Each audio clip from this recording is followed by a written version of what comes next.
Vous savez, il y a un truc vraiment frustrant quand on débute dans l'investissement.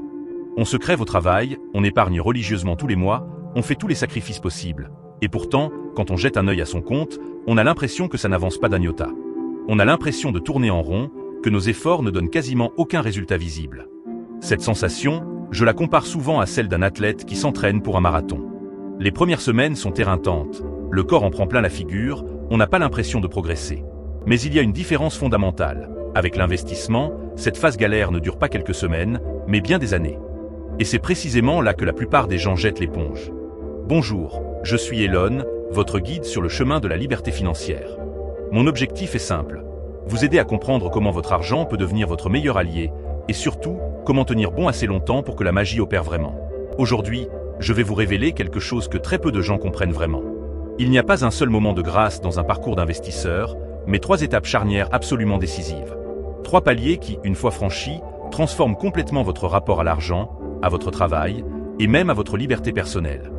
Et la bonne nouvelle, c'est que ces moments sont à la portée de tous ceux qui ont la discipline et la patience d'aller jusqu'au bout. Parlons d'abord de cette illusion dangereuse que presque tout le monde entretient au début. Quand on commence à investir, on s'imagine naturellement une progression linéaire. On se dit que si on place 500 € par mois, notre patrimoine va augmenter de 500 €, puis encore 500 €, et ainsi de suite, de manière parfaitement régulière et prévisible. C'est logique, c'est rassurant, et c'est complètement faux. La réalité de l'investissement ne suit pas une ligne droite. Elle suit une courbe exponentielle, et c'est là toute la différence. Au début, cette courbe est presque plate. Vous avez l'impression de ramer, de stagner, de ne pas bouger. Mais progressivement, sans que vous vous en rendiez compte, cette courbe commence à se redresser. Et à un moment donné, elle décolle littéralement. Ce phénomène s'appelle les intérêts composés, et c'est probablement le concept le plus puissant de toute la finance personnelle. Le principe est simple. Vos placements ne rapportent pas seulement sur l'argent que vous avez déposé, ils rapportent aussi sur les gains que vous avez déjà accumulés. Vos gains génèrent eux-mêmes de nouveaux gains, qui génèrent à leur tour encore plus de gains. C'est un effet boule de neige. Mais attention, et c'est crucial de le comprendre, cet effet boule de neige est extraordinairement long à se mettre en place.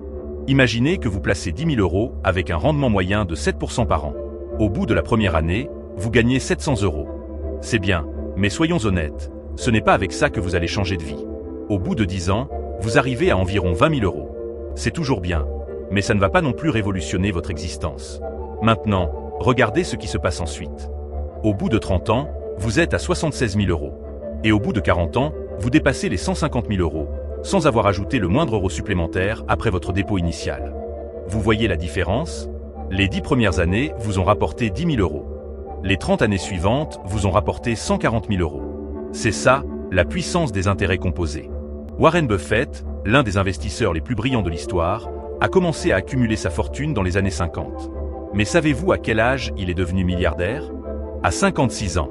Et aujourd'hui, à plus de 90 ans, plus de 90% de sa fortune a été générée après ses 65 ans. Encore une fois, c'est le temps qui fait tout. Charlie Munger, son associé de légende, disait souvent une chose très juste. Les 100 premiers 1000 € sont les plus durs à amasser. Et il avait tellement raison. Pourquoi? Parce que jusqu'à ce palier, vous êtes le seul à la manœuvre. C'est vous qui alimentez la machine avec votre propre énergie, votre discipline, votre rigueur. Mais une fois cette somme atteinte, tout change du tout au tout. Et c'est là qu'on arrive au premier tournant décisif. C'est le moment où vos gains annuels dépassent vos propres versements. Pour la première fois, votre argent travaille plus que vous. Concrètement, qu'est-ce que ça veut dire? Imaginez que vous investissez 500 € par mois, soit 6 000 € par an. Au début, ces 6 000 € représentent l'essentiel de la croissance de votre portefeuille. Si les marchés font 10% cette année-là et que vous avez seulement 20 000 € investis, vous gagnez 2 000 €. C'est bien, mais ce sont toujours vos apports qui dominent. Maintenant, imaginez que vous atteignez 100 000 € de capital investi. Cette même année, avec un rendement de 10%, vous rapporte 10 000 €. Vous venez d'investir 6 000 € de votre poche, mais votre portefeuille a généré 10 000 € tout seul. À partir de ce moment-là, vous n'êtes plus le seul à la barre. Votre capital est devenu un moteur autonome qui tourne même quand vous dormez. Psychologiquement, c'est un changement radical. Avant, vous aviez l'impression de gravir une pente raide en poussant un rocher. Maintenant, le rocher commence à rouler de lui-même.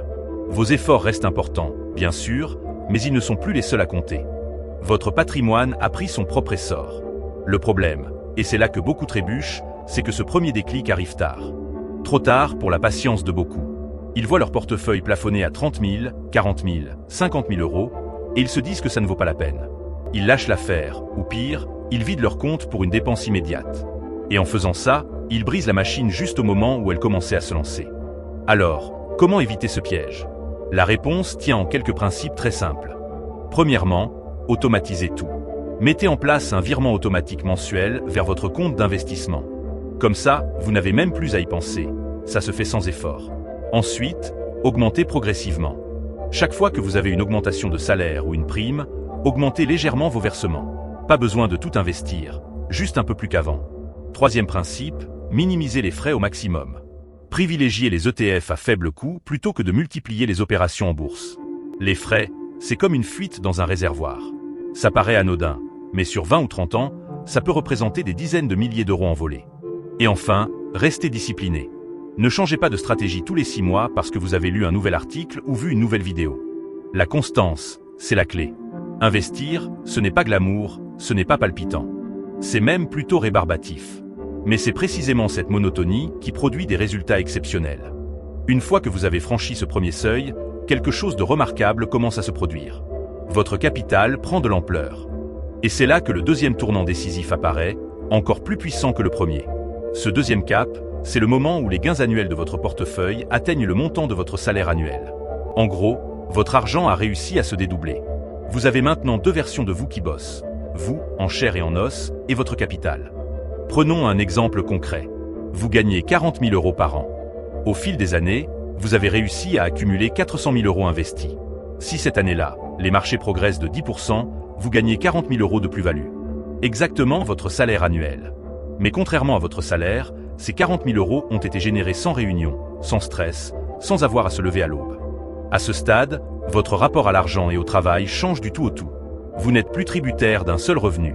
Vous avez une source parallèle, discrète, qui tourne en permanence. Et cette source ne demande ni congé, ni augmentation, ni reconnaissance. Elle travaille simplement, jour après jour, sans s'arrêter. Psychologiquement, c'est une libération. Vous savez que si ça se passe mal au travail, si vous perdez votre emploi, si vous voulez négocier, vous avez un bon coussin de sécurité. Vous n'êtes plus obligé d'accepter n'importe quoi par peur du lendemain. Vous pouvez dire non à un patron toxique, refuser un projet qui ne vous emballe pas, ou même prendre le temps de chercher quelque chose qui vous passionne vraiment. Attention quand même, pour atteindre ce niveau, il faut que vos investissements soient bien placés. En France, on a 2 grandes enveloppes fiscales principales, le PEA et le compte titre ordinaire. Le PEA est imbattable fiscalement, surtout après 5 ans, avec des frais très bas et une exonération d'impôts sur les plus-values. C'est l'outil idéal pour la plupart des investisseurs. Cependant, le PEA a ses limites, notamment en termes de choix d'ETF et d'actions disponibles. Si vous voulez diversifier davantage, acheter des actions américaines comme Apple ou Microsoft, alors le compte titre devient indispensable. L'idéal est souvent d'utiliser les deux de manière complémentaire. Ce deuxième moment charnière, c'est celui où beaucoup de gens se rendent compte que la liberté financière n'est plus un rêve inaccessible, mais une possibilité bien réelle. Malheureusement, très peu d'investisseurs y parviennent, tout simplement parce qu'ils n'ont pas eu la patience de persévérer assez longtemps. Et puis arrive le troisième et dernier moment clé, celui dont rêve tout investisseur sérieux, l'indépendance financière totale. C'est le moment où votre patrimoine devient suffisamment important pour couvrir vos besoins à vie, sans que vous ayez besoin de toucher à votre capital de départ. Il existe une règle célèbre dans le monde de l'investissement, appelée la règle des 4%. Elle dit que si vous retirez chaque année 4% de votre portefeuille, vous pouvez maintenir ce rythme indéfiniment sans épuiser votre capital. Concrètement, si vous avez 1 250 000 euros investis, vous pouvez retirer 50 000 euros par an, et ce pendant des décennies, sans jamais entamer le capital de départ. À ce stade, tout change. Vous n'êtes plus dépendant d'un salaire. Vous n'avez plus de patron. Vous n'avez plus de rythme imposé. Vous choisissez comment occuper votre temps, avec qui et pourquoi. Ce n'est pas de la fainéantise, c'est la liberté à l'état pur. Bien souvent, ceux qui atteignent ce niveau continuent de travailler, mais leur relation au travail change du tout au tout. Ils travaillent par envie, pas par nécessité. Ils choisissent les projets qui les passionnent et refusent ceux qui ne les intéressent pas. Le travail devient une forme d'expression personnelle, et non plus une contrainte. Et ce qui est fascinant, c'est qu'une fois ce cap franchi, l'effet boule de neige s'enclenche. Avec un rendement moyen de 10% par an, 1 million d'euros double en 7 ans environ. 1 million se transforme en 2 millions, puis en 4 millions, sans le moindre effort supplémentaire. Bien sûr, tout le monde n'atteindra pas ces sommes colossales, mais le principe reste le même. À partir d'un certain niveau, les intérêts composés deviennent une force imparable. Alors, posons-nous la vraie question. Si ces 3 étapes clés sont si puissantes, pourquoi si peu de gens y parviennent? La réponse tient en un seul mot, l'abandon. Le premier piège, c'est le découragement initial. Les premiers résultats sont tellement lents, tellement insignifiants, que beaucoup se disent que ce n'est pas la peine de continuer. Ils investissent pendant 2 ou 3 ans, voient leur portefeuille stagner, et ils baissent les bras. Le deuxième piège, ce sont les retraits prématurés. On épargne pendant quelques années, puis on craque pour une grosse dépense. Une voiture, des vacances de rêve, un achat coup de tête. Et ce faisant, on brise l'effet boule de neige juste au moment où il commençait à prendre de l'ampleur. Le troisième piège, ce sont les réactions émotionnelles face aux crises.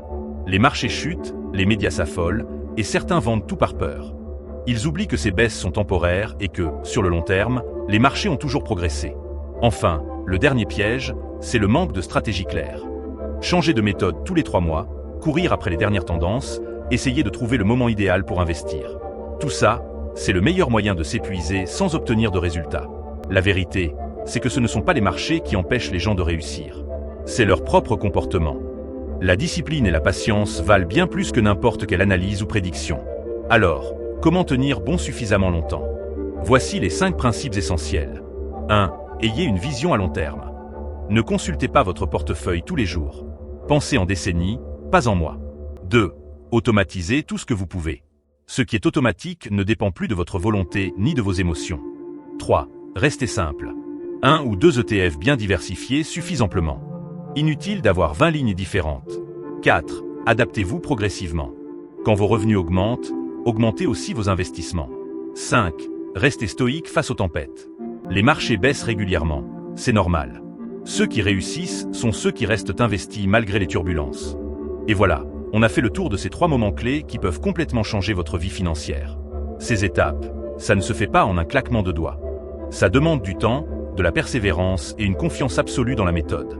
Beaucoup vont jeter l'éponge en cours de route, découragés par les progrès qui semblent si lents au début.